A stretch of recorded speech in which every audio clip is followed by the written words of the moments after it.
For over a year now, Ukraine has repulsed Russia's full-scale invasion of their country. All free people owe Ukrainians a solemn debt for their courageous and inspiring stand against 21st century authoritarianism. The world is so much safer today, and we are so much safer here in Burlington with President Putin's ambitions blocked and on the defensive than we would be if we were living in a world where he had succeeded at claiming Ukraine by force quickly and easily. This country and the city is standing with Ukrainians in aid and in spirit and must continue to do so resolutely. We have two young men in our community, Adam Roof and Colin Hilliard, who have understood this and have responded to the war by traveling twice, once to Poland, to the border with Ukraine, and once to Ukraine itself, to deliver aid in country and to outfit shelters for fleeing refugees. Their continued efforts, which have involved a lot of fundraising locally, have brought over $130,000 of humanitarian aid deep into the country and toward the eastern front lines. The people of Ukraine deserve and are going to need our sustained attention and help through the remainder of this terrible war, and clearly through a long rebuilding in the wake of Russia's systematic bombing of civilian infrastructure, which continues almost every day or every week. To that end of providing that support, I am commissioning Adam and Colin to leverage their experiences of the past year and to create a new sister city relationship with a Ukrainian city by this time next year. In addition to the typical goal of cultural exchange, a goal of this new effort will be for Burlington to be a partner with our Ukrainian counterpart in the rebuilding effort by providing both municipal technical expertise, and we have some great experts, as well as continued humanitarian aid. So, Colin and Adam, go get this done.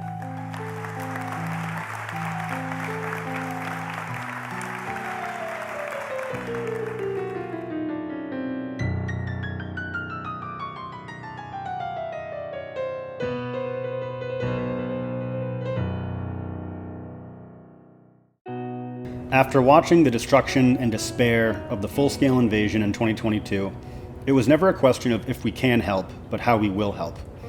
War has been a black mark on humanity's history for thousands of years. Unfortunately, we have yet to learn the lessons of past wars, and history continues to repeat itself at the expense of innocent people. Against all odds, the brave men and women of Ukraine have stood against Russian aggression and violence. But together, we can make a better, more peaceful future. As a result of our search for a sister city, we connected with a small regional community known as Kuyalnyck. It's a collection of beautiful small villages and towns in the Odessa region of Ukraine, just a short drive from the border of Moldova. Altogether, Kuyalnyck is home to about 20,000 citizens living in south-central Ukraine. Our small community would soon be connected with theirs. To make good on former Mayor Weinberger's challenge, we had to do more than just shake hands and smile. Before we left for a country at war, we had loaded up suitcases and duffel bags with multivitamins and military med kits bound for the front lines. This was the easy part. Now we had to get there. My name is Larry Halverson. I'm the videographer for this trip and the director of media for the Sister City delegation.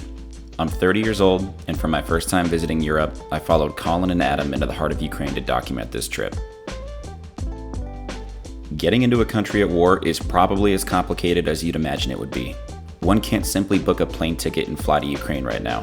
The journey over there began on a Sunday. A 90-minute flight departed from Burlington at 10 a.m. bound for Washington, D.C., where after a 6-hour layover, we would board a Boeing 777 for an 8-hour flight to Frankfurt, Germany. We landed around 9 a.m. local time on Monday and had about an hour to board our next flight bound for Krakow, Poland. From Krakow, we had a 3-hour van ride to the Polish border town of Becca, where later that evening we would board a 14-hour overnight train to arrive in Ukraine. Altogether, this journey would take 44 straight hours of travel, one way. But before that grueling train ride would begin, we had to rendezvous with Travis and Simon, two of the founding board members of Actions Beyond Words, an NGO that provides humanitarian aid to communities in need across Ukraine. For everyone's benefit, I'll let them pick it up from here. Needs his watch on. Needs the watch on. Hi guys, I'm Simon Massey from ABW. My background is from England. I've spent an awful lot of time working in the States with various different NGOs. But right now, we're in Ukraine, and we've been working here for the past 3 years. We started in Poland. When I first came down, I came down as an independent person without any access to charities. Whilst you'd work with charities in the background, that wasn't what I did as a person. I worked in production. However, I became incredibly aware that this was not going to be a short-term issue. And so myself and Travis co-founded Actions Beyond Words to help support the people of Ukraine through this immediate difficult time. But then it became bigger. It's beyond that. We would like to have an NGO which can also respond to other situations globally. But for right now, our focus is right here in Ukraine, supporting Ukrainian people, demonstrating and exemplifying to the rest of the world how important it is to showcase their need. It's real, it continues. If you can support, amazing, by whatever means. Thank you. My name is Travis Good. I'm originally from California in the United States. I'm a co-founder and a board member of Actions Beyond Words. And right now our primary initiative is to help the people in Ukraine, the people who need it most, the people who have been displaced. Over 4 million people have been displaced within Ukraine, and upwards of 6 million people have been displaced outside of Ukraine, and they need our help. And the opportunity came because a good buddy of mine, Simon Massey, our other co-founder, talked to me about the work he was doing on the border of Poland as far as helping the refugees. And from a few conversations that we had, we decided we wanted to take action and help as many people as we possibly can. And that's when we started Actions Beyond Words. And to this day, we have raised almost, I would say somewhere in the neighborhood of $300,000. But we've delivered close to $2 million worth of aid into Ukraine to people who need it, people who are in shelters, people who have lost their homes, people who are stuck and can't flee because they're just physically unable to. And it has been one of the most rewarding things in my life to be able to stop and to find people in need and to give them the need that they need. To give them the need, give them what they need has been an incredible thing for me, and I'm just very thankful to be able to do that.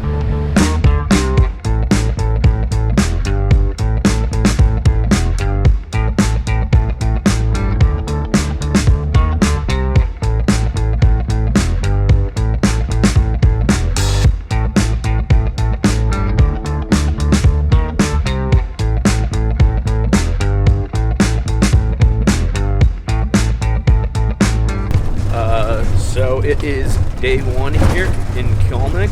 We just got off the train and checked in the hotel, had breakfast, and we are now on our way to the Kuyalnyck Village Council building for our first official meeting, official reception with the council and the mayor's representatives. And they're going to have a video presentation for us, and we're going to do lunch, and then it's off to more delegation meeting. So busy first day here in Podilsk'a, and yeah, we're hitting the ground running.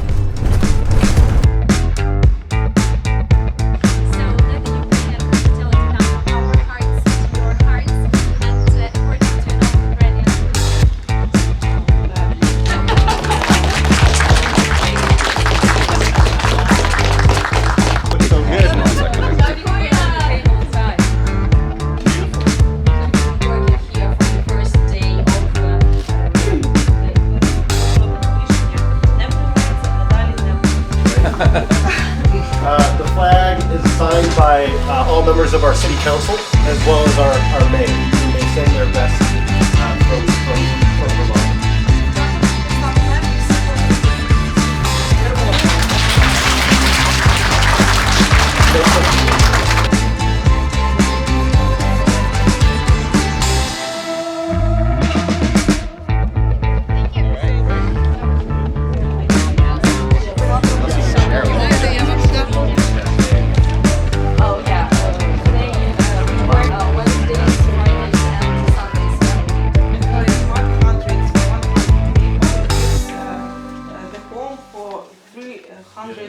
Describing everyday life in Ukraine is tricky. These people are proud and they rightfully should be.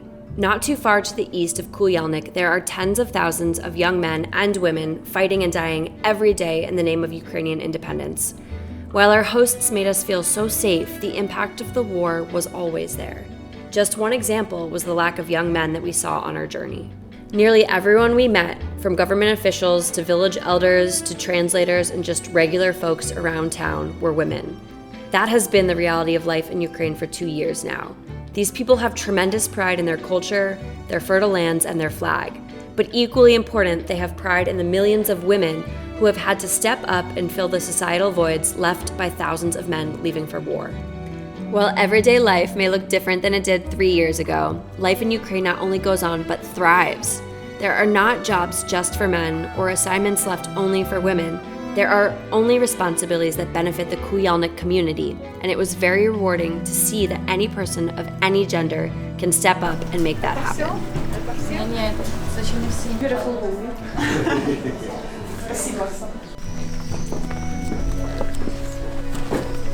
2 meters of soil. 1,5 тонна бомба не пробиває.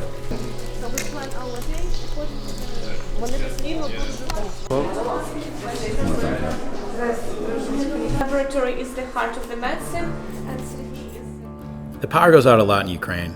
The Russian military has targeted Ukrainian power plants, and because of that, rolling blackouts are a daily occurrence. While the electricity may not always be on, there is something that is, the hospitality these people provide. Every location and event, and there were plenty, was accompanied by spreads of delicious food and drinks. It's easy when you're serving cuisine directly from the most fertile land on earth. It gives a whole new definition of farm to table. If you ask a Vermonter, they'd use words like bespoke, authentic, organic. Ukrainians just call it dinner and beam with pride as they give you more than you could ever possibly eat.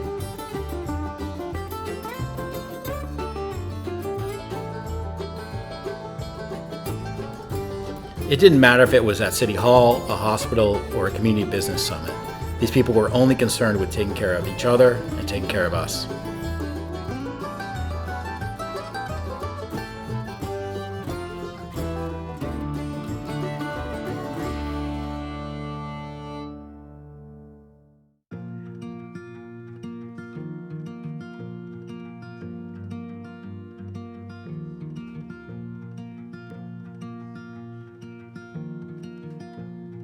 The pinnacle of Ukrainian hospitality and the highlight of our trip was the community's annual Borscht Festival. Hundreds of people from miles around came together to celebrate their famous beet soup with a night of tasting, music, and dancing. We were the honored guests and the first ever Americans to attend the festival. Honored is an understatement. what is it drinking? It's not water. I don't know. It is not water. Moral at the end of cooking.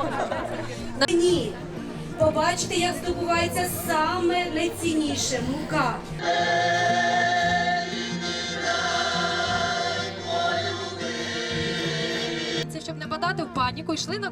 With the trip winding down, it was hard not to think about the future for Ukraine and for the sister city relationship we had traveled so far and so long to begin.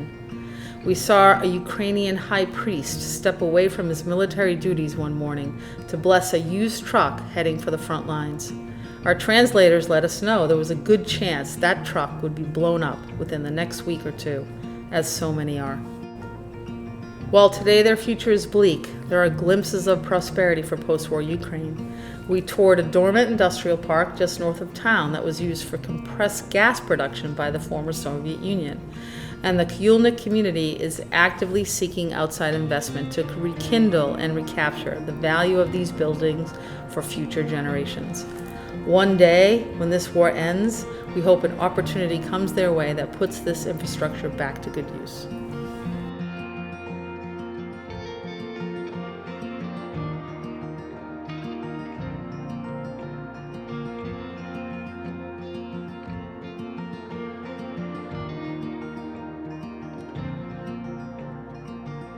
We shared an emotional goodbye on the train platform that final afternoon. We held out hope for what comes next, and we've stayed in regular contact with our friends. And we hope to fundraise for them to help them as they deal with present realities and prepare for their new Ukrainian future.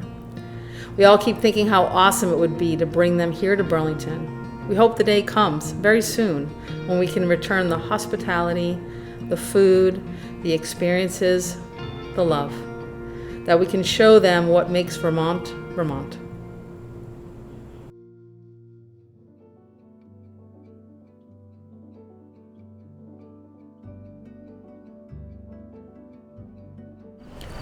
This trip marked my third time to Ukraine since the start of the full-scale invasion, and each time I'm blown away by the pride and spirit of the Ukrainian people. Ukrainians are not that different from you and I. And a sister city relationship is about people. These partnerships can provide countless opportunities for people to connect through the arts, food, culture, education, business, and municipal services. And with this new sister city still in its infancy, our goal is to grow this relationship far beyond just this inaugural trip. And this trip helped us bring home some great ideas to start. Opportunities to support Ukrainian English learners by speaking with native English speakers, sharing of solar energy technologies and best practices, and sharing training and recruitment strategies for first responders. And critically, we hope to host Ukrainians here in Burlington when the time is right. We don't know when that will be given the realities of the war, and we're lucky to be able to partner with Actions Beyond Words to deliver direct aid in this time of need. This is only a small portion of the memories and stories we have to share with Burlington. We invite you to get involved and join our sister city team to strengthen this relationship for years to come.